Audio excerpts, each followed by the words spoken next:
اللہ سبحانہ و تعالی کی جو صفت ہے وہ یونیک ہونا چاہیے، ہٹ کے، الگ. جب بھی آپ صفات بیان کریں گے فوراً صرف اللہ کی طرف ان صفات کا اشارہ ہونا چاہیے. اگر وہ صفت اللہ کے علاوہ کسی اور کی طرف اشارہ کرتی ہے تو وہ صحیح صفت نہیں ہے. مثال کے طور پہ آپ جانتے ہوں گے ایک انسان جس کا نام تھا نیل آرمسٹرانگ. آپ شاید جانتے ہوں گے کہ سب سے پہلا انسان جس نے چاند پر قدم رکھا اس کا نام تھا نیل آرمسٹرانگ. آپ جانتے ہیں کہ نہیں؟ جانتے ہیں کہ نہیں؟ جانتے ہیں، ماشاء اللہ آپ کا علم بہت گہرا ہے. اگر میں کہوں گا کہ نیل آرمسٹرانگ ایک ایسٹروناٹ تھا، میں صفت تو صحیح ہے، لیکن جب میں اس صفت کو الٹا کروں گا، ہو واز این ایسٹروناٹ، کون ایسٹروناٹ تھا؟ آپ ہزاروں انسان کا نام لے سکتے جو ایسٹروناٹ تھے، وہ ایک یونیک صفت نہیں ہے. اسی طریقے سے میں کہوں گا کہ نیل آرمسٹرانگ ایک امریکن تھا، صفت تو صحیح ہے لیکن یونیک نہیں ہے، علیحدہ نہیں ہے، ہٹ کے نہیں ہے. اگر میں اس سینٹنس کو الٹا کروں گا، who was an American, American کون ہے؟ آپ لاکھوں نام دے سکتے ہیں جو امریکن ہیں. تو ایسی صفت دو جو صرف اس شخص کی طرف اشارہ کرے. مثال کے طور پہ میں کہوں گا Neil Armstrong was the first man who set foot on the moon. آپ جب اس جملے کو الٹا کرتے ہیں، who was the first man who set foot on the moon, سب سے پہلا انسان کون تھا جس نے چاند پہ قدم رکھا؟ جواب ہے نیل آرمسٹرانگ. ایک ہی جواب. تو ایسی صفت ہونا چاہیے جو جواب صرف ایک ہونا چاہیے. اسی طریقے سے جتنی بھی صفات اللہ کے ہے وہ صرف اللہ کی طرف رجوع ہونا چاہیے. اگر میں کہوں گا نعوذ باللہ کہ اللہ ایک بلڈنگ کو بنانے والا ہے، ٹھیک ہے اللہ بلڈنگ کو بنا سکتا ہے، لیکن میں کہوں گا کون بلڈنگ کو بنا سکتا ہے؟ آپ ہزاروں بلڈر کا نام لیں گے بمبئی میں جو بلڈنگ بنا سکتے. تو یہ صفت یونیک ہونا چاہیے. اگر میں کہوں گا اللہ سبحانہ و تعالیٰ کائنات کے خالق ہے، جملے کو الٹا کیجئے، کون کائنات کا خالق ہے؟ جواب صرف ہے اللہ. جو صفت یونیک ہونا چاہیے، علیحدہ ہونا چاہیے، ہٹ کے ہونا چاہیے، الگ ہونا چاہیے. اسی طریقے سے الرحمن، الرحمن کون ہے؟ صرف اللہ.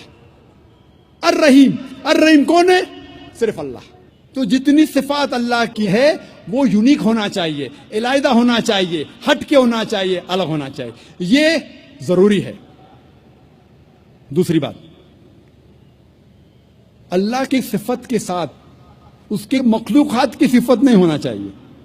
آپ یہ نہیں کہہ سکتے ہیں کہ اللہ کائنات کا مالک ہے اور اللہ بھول سکتا ہے، کیونکہ بھولنا انسان کی صفت ہے، اللہ کی نہیں. تو صحیح صفت کے ساتھ غلط صفت نہیں جوڑ سکتے. اور اگر 3-4 صفتیں اللہ کی، صرف اللہ کی طرف آپ کو رجوع کرنا چاہیے، اور ساری صفات صرف اللہ کی ہونا چاہیے، دوسری کسی کی نہیں. یہ ضروری ہے. پھر کچھ انسان مجھ سے کہتے ہیں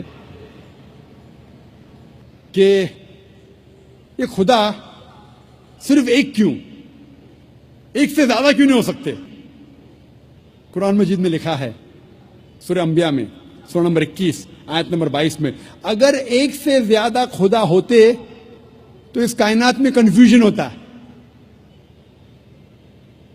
اور آپس میں جھگڑا ہوتا. اگر ایک سے زیادہ خدا ہوتے تو کائنات میں کنفیوژن ہوتا، آپس میں جھگڑا ہوتا ہے. اسی لیے خدا ایک ہی ہو سکتا. میں جانتا ہوں کئی دیگر مذاہب میں لوگ غلط تصور کرنے کے بعد یہ سمجھنے لگتے ہیں کہ بہت سے خدا ہے اور ایک خدا دوسرے خدا سے جھگڑ رہا ہے، ایک خدا دوسرے خدا کی مدد لیتا ہے تیسرے خدا کو ہرانے کے لیے، ایک خدا دوسرے خدا کا قتل کر رہا ہے. تو قرآن میں صحیح لکھا ہے سورہ انبیاء میں سورہ نمبر 21 آیت نمبر 22 میں کہ کئی میتھالوجیز میں اگر ایک سے زیادہ خدا ہوگا تو آپس میں جھگڑا ہوگا. لکھا ہے سورہ مومنون میں سورہ نمبر 23 آیت نمبر 91 میں کہ اللہ ڈز ناٹ بیگٹ اے سن، اللہ سبحانہ و تعالیٰ بیٹا نہیں جنتا، اور اگر ایک سے زیادہ خدا ہوتے تو ہر خدا اپنی چیز لے کے دوسرے پہ تھوپتا. اسی لیے خدا صرف ایک ہی ہو سکتا. اور کچھ لوگ سمجھتے ہیں کہ ایک الگ خدا ہے ہوا کے لیے، الگ خدا ہے آگ کے لیے، الگ خدا ہے پانی کے لیے. ہم پسند کریں گے کہ ایک مہان خدا ہے جو سب پہ قادر ہے، جو ساری چیزوں پہ قادر ہے، بنسبت 50 یا 100 خدا جو ایک ایک چیز کا مالک ہے. اسی لیے خدا عقل سے سوچے تو ایک ہی ہو سکتا ہے، ایشور ایک ہی ہے. اسی لیے سارے گرنتھوں میں جب مطالعہ کریں گے تو لکھا ہے کہ ایشور ایک ہی ہے اور اسی کی عبادت کرنا چاہیے. لیکن ہم دیکھتے ہیں جب اسلام کے علاوہ دوسرے مذہب کی کتابوں کا مطالعہ کرتے ہیں تو پتہ چلتا ہے کہ ایک خدا کے ماننے کے علاوہ اور کئی بار دوسری چیزیں بھی لکھی گئی ہے.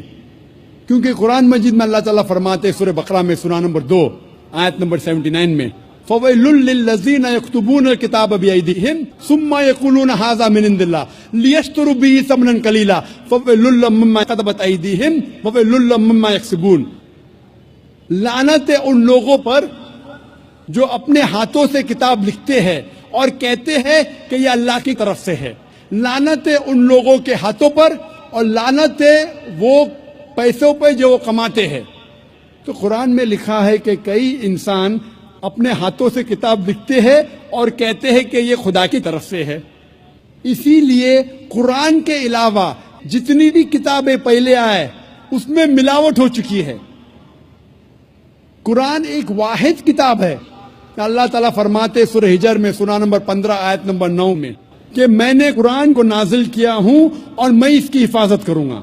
تو قرآن کے علاوہ جتنے بھی پہلے گرنتھ آئے، جتنی بھی پہلے کتابیں آئے، ان میں ملاوٹ ہو چکی ہے، ان میں مکسچر ہے.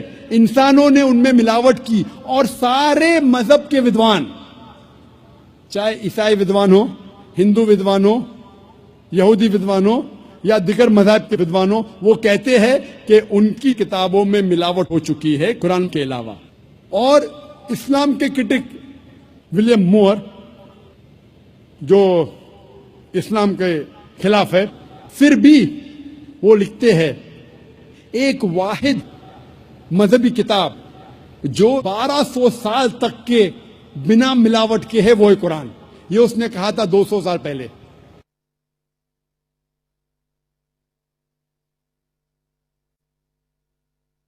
دشمن اسلام بھی کہتے ہیں کہ قرآن میں ملاوٹ نہیں ہے.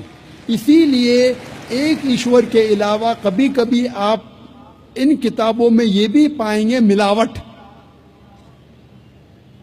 لیکن ان ملاوٹ کے باوجود اللہ سبحانہ و تعالیٰ نے سارے مذہبوں کے گرنتھ میں، سارے مذہبوں کی کتاب میں وحدانیت کو محفوظ رکھا ہے. خدا ایک ہے، محفوظ رکھا ہے ملاوٹ کے باوجود.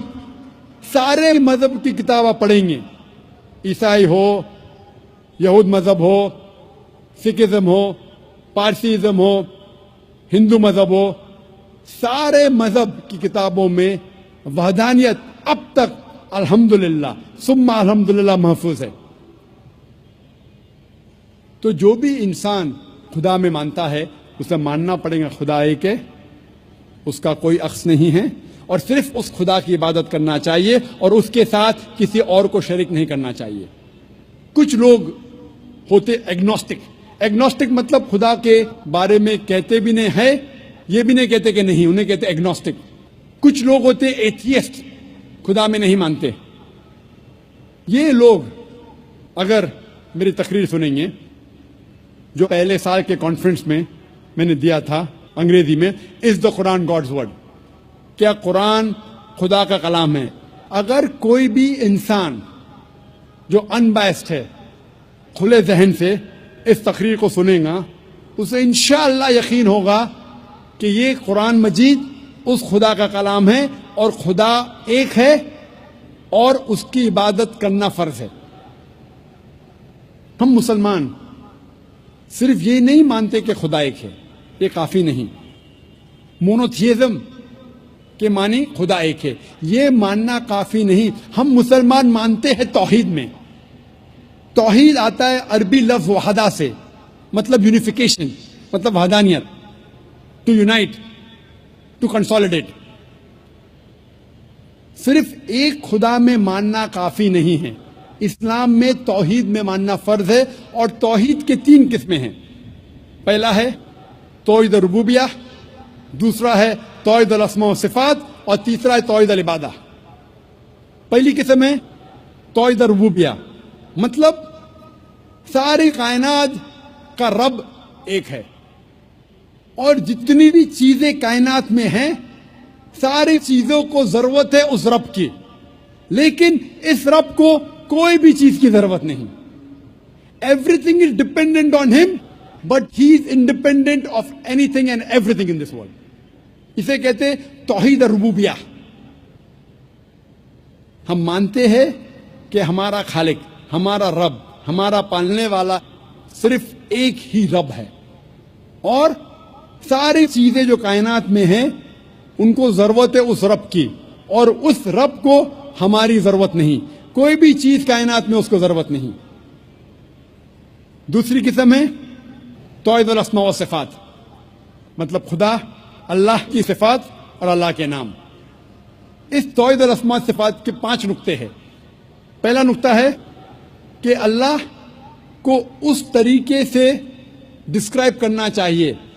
جب اللہ کے بارے میں آپ کہتے ہیں تو اس طریقے سے کہو جس طریقے سے اللہ اور اللہ کے رسول نے کہا. ہم اپنے دماغ سے اللہ کو ڈسکرائب نہیں کر سکتے. جس طریقے سے اللہ اور اللہ کے رسول محمد صلی اللہ علیہ وسلم نے اللہ کے بارے میں ذکر کرا, اسی طریقے سے ہم کہہ سکتے. ہم اپنے دماغ سے اللہ کو ڈسکرائب نہیں کر سکتے. دوسرا نقطہ, اللہ کی صفات وہی ہے جو اللہ نے اپنے آپ کو کہا یا اللہ کے رسول نے کہا. آپ اپنے آپ اللہ کو صفات نہیں دے سکتے. مثال کے طور پہ قرآن میں لکھا ہے کہ اللہ کو غصہ آتا ہے. ہم یہ نہیں کہہ سکتے اللہ کی صفات الغاضب, غصہ ہونے والا. اللہ غصہ ہوتا ہے, لیکن اللہ یا اللہ کے رسول نے کبھی بھی نہیں کہا کہ اللہ کی صفات ہے غصہ ہونے والا الغاضب. غلط ہے. صرف وہ صفات دینا چاہیے جو اللہ اور اللہ کے رسول نے دی. اللہ اور اللہ کے رسول نے جو نام اللہ کو دیا ہے صرف اس سے ہم پکار سکتے. تیسرا نقطہ, جو اللہ کی مخلوقات کی صفات ہے وہ ہم اللہ کو نہیں دے سکتے. ہم یہ نہیں کہہ سکتے کہ اللہ سبحانہ و تعالی جھوٹ بولتا ہے. جھوٹ بولنا انسان کی صفت ہے. ہم یہ نہیں کہہ سکتے کہ اللہ سبحانہ و تعالی بھول گیا.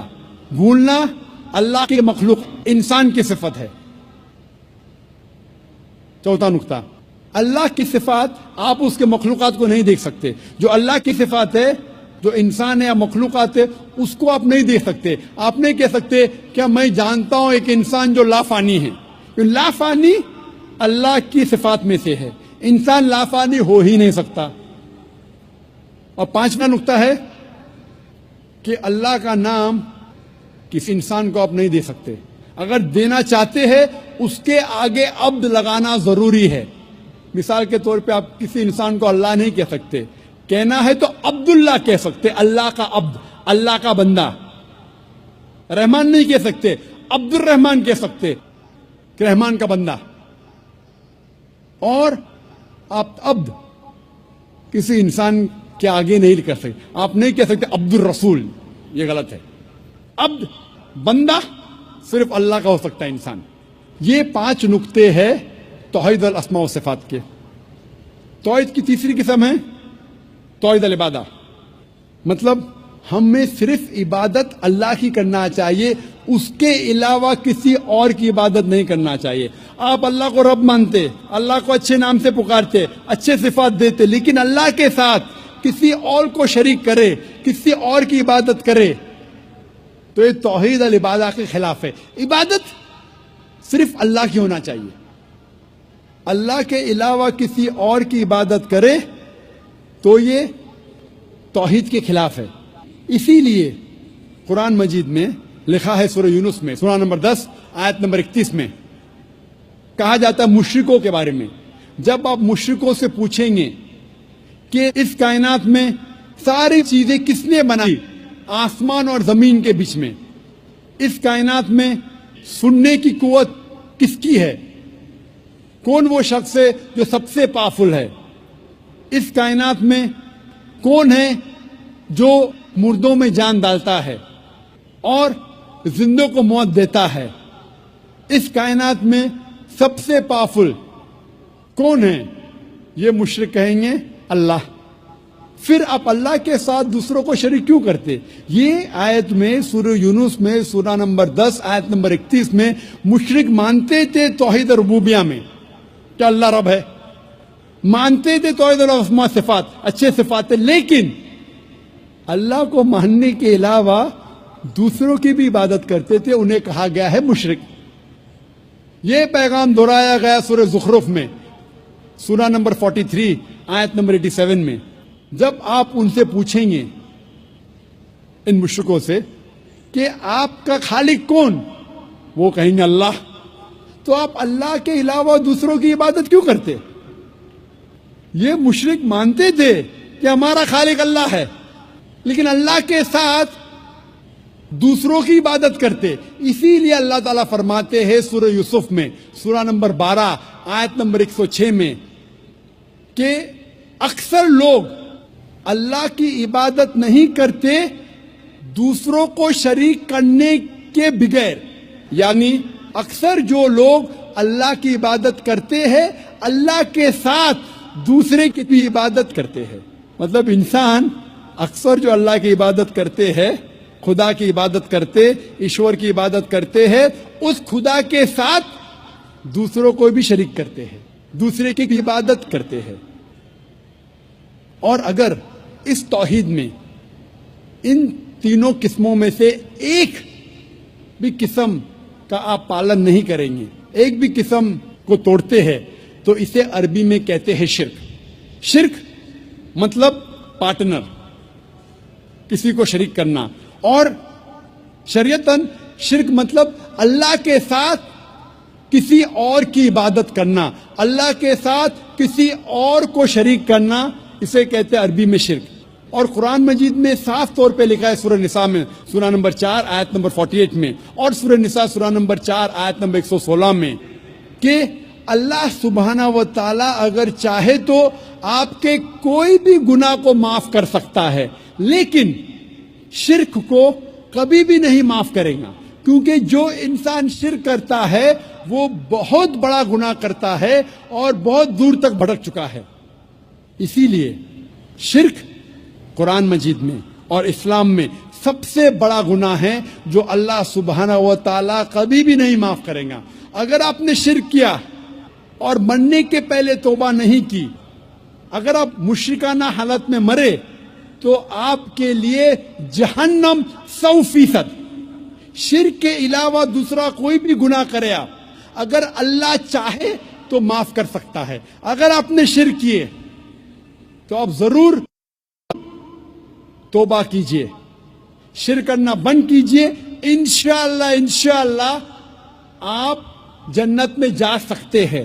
لیکن اگر شرک کی حالت میں مرے تو اللہ سبحانہ و تعالی، خدا ایشور، آپ کو کبھی بھی نہیں معاف فرمائیں گے۔